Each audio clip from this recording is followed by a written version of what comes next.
Hi friends, family, and folks. Here I am in the bush again. Hello. But this is one of my favorite rocks. So the fun part is absolutely any of us can get disoriented in the bush. But I was in the city a few weeks ago helping my beautiful niece, and I went for a walk. And when I came back, well, you know what happened? Is I went right past her house. And I was carrying a huge cart. And I'm going to let you see what happened here as I tell you the story. And part of it is because I thought if someone's watching me, this would be too much fun. So I go by her house. And as I'm lugging this great big cart of kitty litter and groceries, which is pretty heavy for an old gal, I thought, I saw the playground where my niece and nephew play. So that's past her house. I better turn around. So I go to turn around on the sidewalk, but I can't turn around. So I have to lift up the cart, turn it around, change direction. I go back the other way. I go back the other way, but in retrospect, what happened was I didn't go far enough.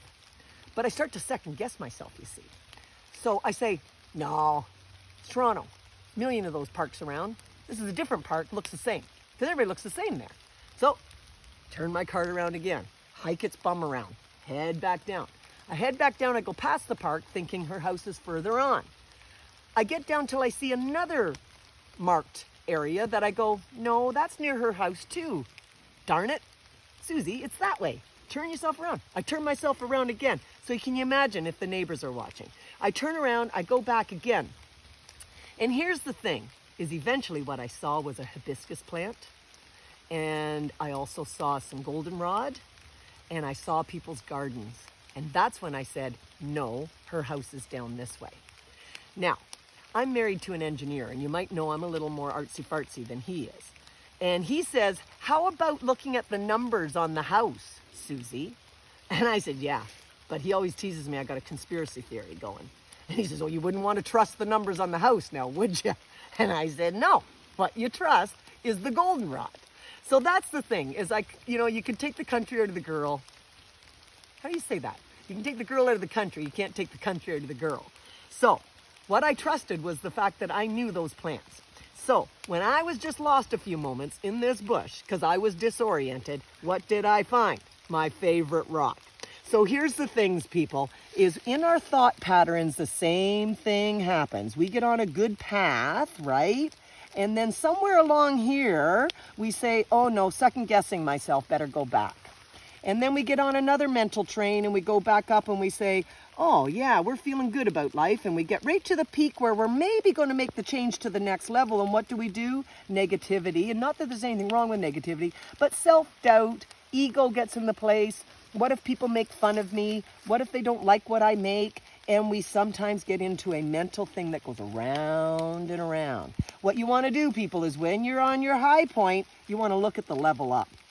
And instead of talking yourself slowly back down to where you were before, you come back up, you sit here for a while, and you manage some stillness. And you say, now how did I get here? And you try to do that again, and you jump levels, you see? And that's how we get into higher thought patterns. And that takes work, because our natural pattern is to go back to where we were. We go where we know. So if we're in addictions, we go back to where we were. That addiction can be anything from attention seeking, approval seeking, alcohol, crystal meth, whatever it is, cycling, running, exercising, work. Those are all forms of addictions perhaps. And what we need to do is recognize them in ourselves and make works at making higher levels as we go through self-growth. I would like it if you would follow me, because we're going to do a course some point about self-awareness and self-growth. And we're going to talk about how to get past some of these blockages. And when you're at your highest point is when you want to make your next jump to the next level. Sometimes we need a little lift, we need a little boost to do that. So I hope you follow that series. Suzanne Irene, Inspiration's the theme. Thanks, friends, family, and folks, for all your support. And if you'd like it and share it, be greatly, greatly appreciated. Let's grow our community. Ciao for now.